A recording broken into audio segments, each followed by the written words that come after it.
And for the startup entrepreneur, there is easier ways to get yourself funding than trying to get a business loan.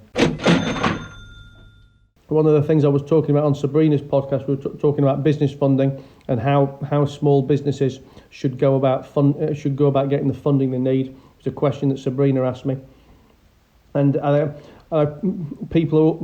as I'm someone who normally provides funding to businesses, I know it's always a question. It's always an answer that I think people are surprised that I give.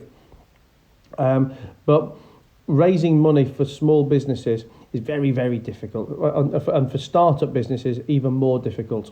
And your wants as a startup business owner and the wants of a finance house are completely different.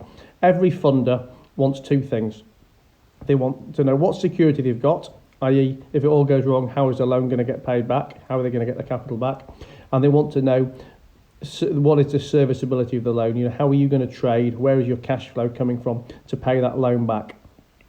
And the reality of startup businesses is you have no security and you have no serviceability. So it's not a very appealing prospect to a finance company. A lot of funders in their marketing will talk about how much they love startup businesses, how much they support them, but I honestly believe it is just marketing. I don't really believe that they actually do it, because as a funder, why would you want to lend to a startup business with no security when you could lend to a more established business with security?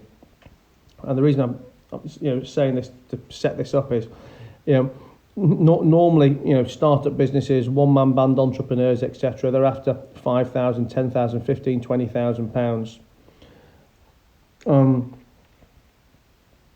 And to raise this money from a finance company, very, very, very difficult. And I think you can spend so much time as a business owner trying to raise that money that you're going to delay starting your business for months and months and months, if not potentially years.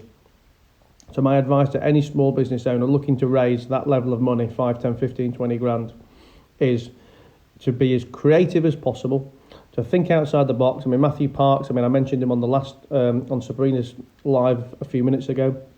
Me and him had this question on the DMs recently when he was trying to get £5,000 or £10,000 together. And there's always lots of different ways to do it other than just getting a business loan.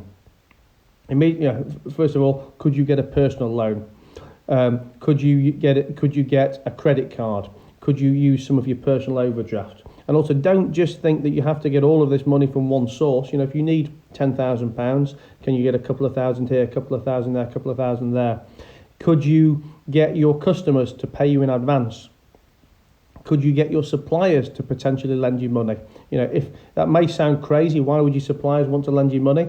Well, if you can convince your supplier that you can shift enough of their product, maybe they're prepared to do that for you. Listen, obviously that's not going to work for big suppliers and for many products, but I'm just throwing different ideas out there to say that there is always more than one way to skin a cat, and for the startup entrepreneur, there is easier ways to get yourself funding than trying to get a business loan.